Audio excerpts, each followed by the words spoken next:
अगर आप शुक्रवार का व्रत करते हैं तो शुक्रवार की व्रत कथा अवश्य सुननी या पढ़नी चाहिए। ऐसा करने से माता की पूजा अर्चना संपूर्ण होती है। इस वीडियो में हम आपको माता संतोषी की संपूर्ण व्रत कथा सुना रहे हैं। आइए जानते हैं शुक्रवार की व्रत कथा के बारे में।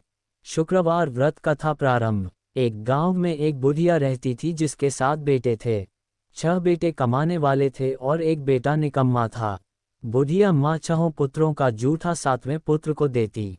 7वां पुत्र एक दिन अपनी पत्नी से बोला, देखो मेरी माता का मुझ पर कितना प्रेम है। वह बोली, क्यों नहीं, सबका जूठा बचा हुआ तुमको खिलाती है। वह बोला, जब तक आंखों से न देखें मान नहीं सकता। पत्नी ने हंसकर कहा, देख लोगे तब तो मानोगे। कुछ दिन बाद एक बड़ा त्योहार आया। घर में 7 प्रकार के भोजन और चूरमा के लड्डू बने। वह पत्नी की बात को जांचने के लिए सिरदर्द का बहाना बनाकर पतला कपड़ा सिर पर ओढ़कर रसोई में जाकर सो गया और कपड़े में से सब देखता रहा। 6 भाई भोजन करने आए। उसने देखा, माँ ने उनके लिए सुंदर सुंदर आसन बिछाए, 7 प्रकार की रसोई परोसी और आग्रह कर करके उन्हें भोजन कराती रही। वह देखता रहा। 6 भाई भोजन कर उठ गए तब माँ ने उनकी 5 थालियों में से लड्डुओं के टुकड़ों को उठाया और एक लड्डू बनाया। जूठन साफ कर माँ ने उसे पुकारा, उठ बेटा उठ, तेरे भाइयों ने भोजन कर लिया, तू भी उठकर भोजन कर ले। उसने कहा, माँ मुझे भोजन नहीं करना, मैं परदेस जा रहा हूँ। माता ने कहा, कल जाना हो तो आज ही जा। वह बोला, हाँ हाँ जा रहा हूँ। ये कहकर वह घर से निकल गया। चलते समय उसे पत्नी की याद आई। वह गौशाला में कंडे थाप रही थी। वहां जाकर वह बोला, मेरे पास तो कुछ नहीं है, यह अंगूठी है, सो ले लो और अपनी कोई निशानी मुझे दे दो। वह बोली, मेरे पास क्या है, ये गोबर भरा हाथ है। ये कहकर पत्नी ने उसकी पीठ पर गोबर के हाथ की थाप मार दी। वह चल दिया।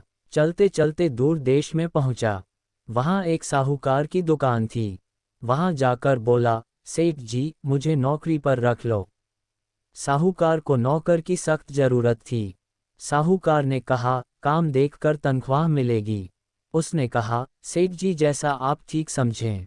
उसे साहूकार के यहाँ नौकरी मिल गई। वह वहाँ दिन रात काम करने लगा। कुछ दिन में दुकान का लेन देन, हिसाब किताब, ग्राहकों को माल बेचना, सारा काम करने लगा।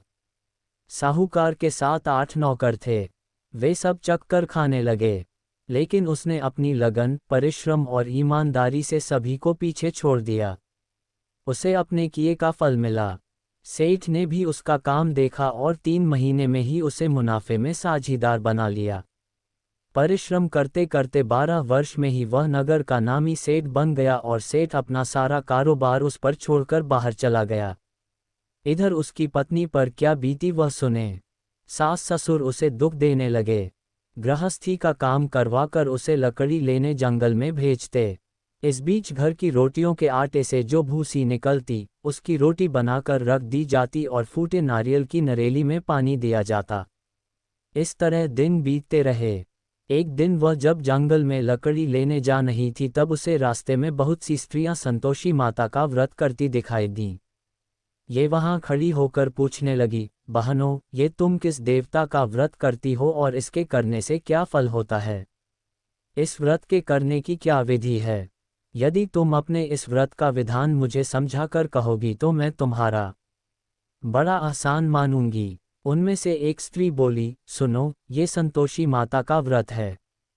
इसके करने से निर्धनता, दरिद्रता का नाश होता है, लक्ष्मी आती हैं, मन की चिंताएं दूर होती हैं, मन को प्रसन्नता और शांति मिलती है, निपुति को पुत्र मिलता है, प्रीतम बाहर गया हो तो वह शीघ्र लौट आता है, कुंवारी कन्या को मनपसंद वर मिलता है, चलता मुकदमा खत्म हो जाता है, कलह क्लेश की निवृत्ति हो, मुख शांति होती है, घर में धन जमा हो, धन जायदाद का लाभ होता है तथा और भी मन में जो कुछ कामना हो सब संतोषी माता की कृपा से पूरी हो जाती हैं।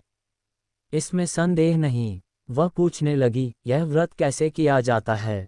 ये भी बताओ तो बड़ी कृपा होगी। वह स्त्री कहने लगी, बिना परेशानी, श्रद्धा और प्रेम से जितना भी बन सके प्रसाद लेना। 5.25 पैसे से 5.25 आने तथा इससे भी ज़्यादा शक्ति और भक्ति के अनुसार गुड़ और चना लें। हर शुक्रवार को निराहार रहकर कथा कहना, सुनना। इसके ओम बीच कम नहीं टूटे। लगातार नियम पालन के करना। सुनने वाला कोई न मिले तो घी का दीपक जलाकर उसके आगे जल के पात्र को रख कथा कहना, परंतु नियम न टूटे। जब तक कार्य सिद्ध न हो, नियम पालन करना और कार्य सिद्ध हो जाने पर व्रत का उद्यापन करना। 3 मास में माता पूरा फल प्रदान करती है। यदि किसी के ग्रह खोटे हैं भी तो माता 1 वर्ष में अवश्य उनको अनुकूल करती हैं। कार्य सिद्ध होने पर ही उद्यापन करना चाहिए, बीच में नहीं। उद्यापन में 2.5 सेर आटे का खाजा तथा इसी अनुसार खीर तथा चने का साग बनाना। 8 बच्चों को भोजन कराना। जहाँ तक मिले देवर, जेठ, भाई बंधु, कुटुंब के लड़के लेना, न मिले तो रिश्तेदारों और पड़ोसियों के लड़के बुलाना। उन्हें भोजन करा, यथाशक्ति दक्षिणा दे, माता का नियम पूरा करना। ध्यान रखना उस दिन घर में कोई खटाई न खाए। ये सुन वह वहाँ से चल दी। रास्ते में लकड़ी के बोझ को बेच दिया और उन पैसों में गुड़ चना ले माता के व्रत की तैयारी कर आगे चली। रास्ते में संतोषी माता के मंदिर में जा माता के चरणों में लौटने लगी। विनती करने लगी, माँ, मैं दीन हूँ, निपट मूर्ख हूँ, व्रत के नियम कुछ जानती नहीं, मैं बहुत दुखी हूँ। हे माता, मेरा दुख दूर कर, मैं तेरी शरण में हूँ। माता को दया आई। एक शुक्रवार बीता कि दूसरे शुक्रवार को ही उसके पति का पत्र आया और तीसरे शुक्रवार को उसका भेजा हुआ पैसा आ पहुंचा। ये देखकर जेठानी मुंह सिकोड़ने लगी, इतने दिनों बाद इतना पैसा आया, इसमें क्या बड़ाई है। लड़के ताने देने लगे, काकी के पास अब पत्र आने लगे, रुपया आने लगा, अब तो काकी की खातिर बढ़ेगी, अब तो काकी बुलाने से भी नहीं बोलेगी। बेचारी सरलता से कहती, भैया पत्र आए, रुपया आए तो हम सबके लिए अच्छा है। ऐसा कहकर आंखों में आंसू भरकर संतोषी माता के मंदिर में जा मातेश्वरी के चरणों में गिरकर रोने लगी। माँ, मैंने तुमसे पैसा नहीं मांगा, मुझे पैसे से क्या काम, मुझे तो अपने सुहाग से काम है, मैं तो अपने स्वामी के दर्शन और सेवा मांगती। तब माता ने प्रसन्न होकर कहा, जा बेटी, तेरा स्वामी जल्दी ही आएगा। ये सुन खुशी से बावली हो वह घर आकर काम करने लगी। संतोषी माँ विचार करने लगी, इस भोली पुत्री से मैंने कह तो दिया कि तेरा पति शीघ्र आएगा, पर आएगा कहाँ से? वह तो इसे स्वप्न में भी याद नहीं करता, उसे इसकी याद दिलाने तो मुझे ही जाना पड़ेगा।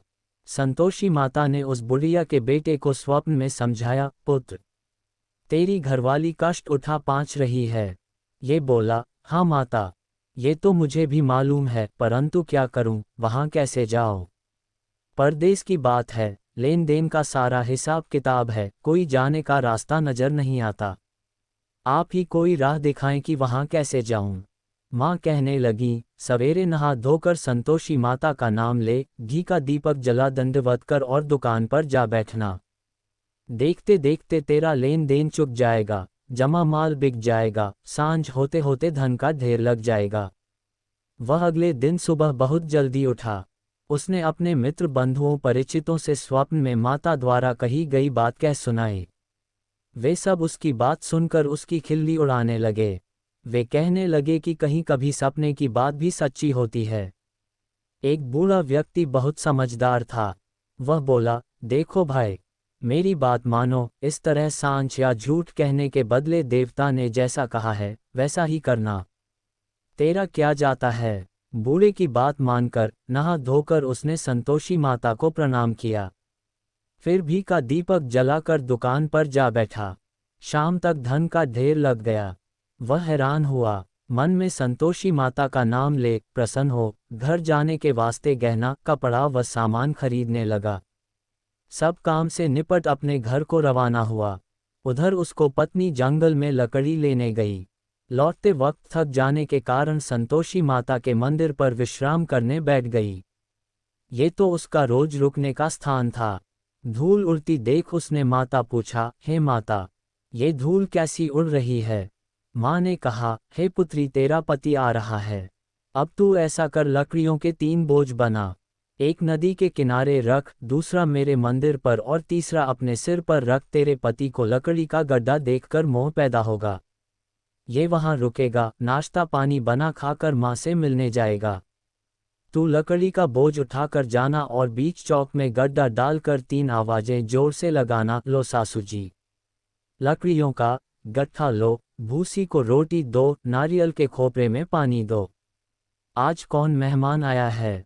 संतोषी माँ की बात सुनकर वह बहुत अच्छा माँ कहकर प्रसन्न मन से लकड़ियों के 3 बोझ बना लाए। एक नदी के तट पर, दूसरा माता के मंदिर पर रखा। इतने में ही मुसाफिर वहां आ पहुंचा। सूखी लकड़ी देख उसको इच्छा हुई कि अब यहीं विश्राम कर ले और भोजन बनाकर खा पीकर गांव चले। इस प्रकार भोजन कर विश्राम कर वह अपने गांव में आ गया। उसी समय बहू सिर पर लकड़ी का गड्ढा लिए आई। उसने गड्ढा को आंगन में डाल जोर से 3 आवाजें दी, लो सासू जी, लकड़ी का गड्ढा लो, भूसी की रोटी दो, नारियल के खोपर में पानी दो। आज कौन मेहमान आया है? ये सुनकर सास ने अपने दिए हुए कष्टों को भुलाने के लिए कहा, बहू तू ऐसा क्यों कहती है? तेरा मालिक ही तो आया है। बैठ, मीठा भात खाकर कपड़े गहने पहन। पत्नी की आवाज सुनकर उसका स्वामी बाहर आया और उसके हाथ में पहनी अंगूठी देख व्याकुल हो गया। उसने माँ से पूछा, माँ ये कौन है? माँ बोली, बेट तेरी पत्नी है। आज 12 वर्ष हो गए हैं, जब से तू गया है तब से सारे गांव में जानवर की तरह भटकती फिरती है। कामकाज कुछ करती नहीं, 4 समय आकर खा जाती है। अब मुझे देखकर भूसी की रोटी और नारियल के खापरे में पानी मांगती है। वह बोला, माँ मैंने इसे भी देखा है और तुम्हें भी, मुझे दूसरे घर की चाबी दो, मैं उसमें रहूंगा। ठीक है बेटा, जैसी तेरी मर्जी कहकर माँ ने चाबी का गुच्छा बेटे के सामने रख दिया। उसने दूसरे घर को खोलकर सारा सामान जमाया। एक ही दिन में वहां राजा के महल जैसा ठाट बाट बन गया। अब क्या था, वह सुख भोगने लगी। अगला शुक्रवार उसने पति से कहा, मुझे संतोषी मात का उद्यापन करना है। पति बोला, बहुत अच्छा, खुशी से कर लो। वह उद्यापन की तैयारी करने लगी। जेठ के लड़कों को भोजन के लिए कहने गई, उन्होंने मंजूर किया। परंतु पीछे से जेठानी ने अपने बच्चों को सिखलाया, देखो रे, भोजन के समय सब लोग खटाई मांगना, जिससे उसका उद्यापन पूरा न हो।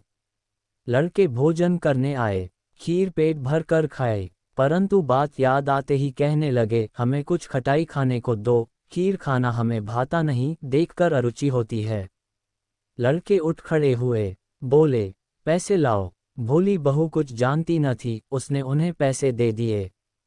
लड़कों ने बाजार जाकर उन पैसों से इमली खरीदी और खाई। ये देखकर बहू पर माता जी ने कोप किया। राजा के दूत उसके पति को पकड़कर ले गए। अब सब मालूम हो जाएगा, जब जेल की रोटी खाएगा। बहू से यह वचन सहन नहीं हुए। वह संतोषी माता के मंदिर में गई और कहने लगी, माता तुमने ये क्या किया? हंसाकर क्यों रुलाने लगीं? माता बोली, पुत्री तूने मेरा व्रत भंग किया है, इतनी जल्दी सब बातें भुला दीं।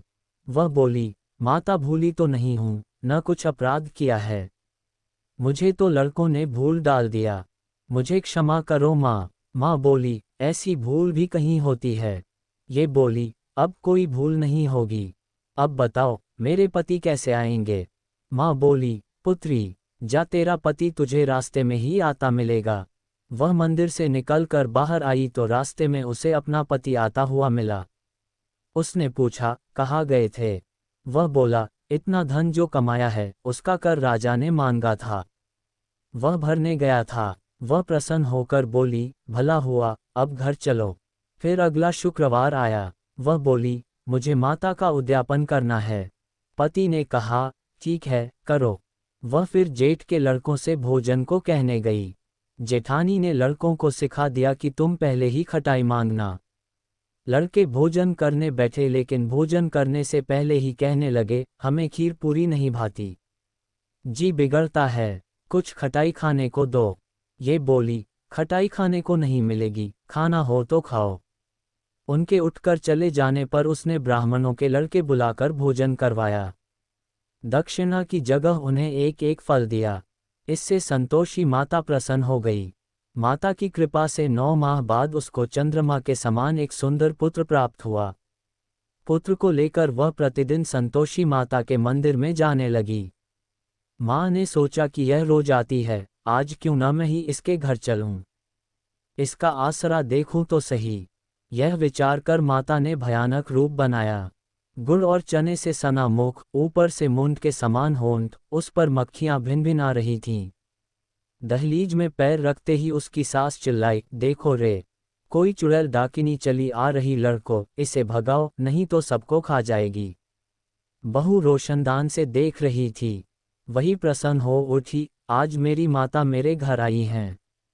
ये कहकर दूध पीते बच्चे को गोद उतार दिया। इस पर उसको सास गोद में भरकर बोली, अरी रांद, इसे देखकर कैसी उतावली हुई है, जो बच्चे को पटक दिया। इतने में माँ के प्रताप से जहाँ देखो वहाँ लड़के ही लड़के नजर आने लगे। ये बोली, माँ जी, मैं जिनका व्रत करती हूँ ये वही संतोषी माता हैं। इतना कह उसने झट से घर के सारे किवाड़ खोल दिए।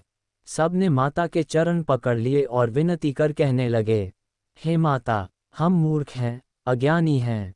तुम्हारे व्रत की विधि हम नहीं जानते, तुम्हारा व्रत भंग कर हमने बड़ा अपराध किया है। हे माता, आप हमारे अपराधों को क्षमा करो। इस प्रकार बार बार कहने पर संतोषी माता प्रसन्न हुई। इसके बाद उसकी सास कहने लगी, हे संतोषी माता, आपने बहू को जैसा फल दिया वैसा सबको देना। जो ये कथा सुने या पढ़े उसका मनोरथ पूर्ण हो।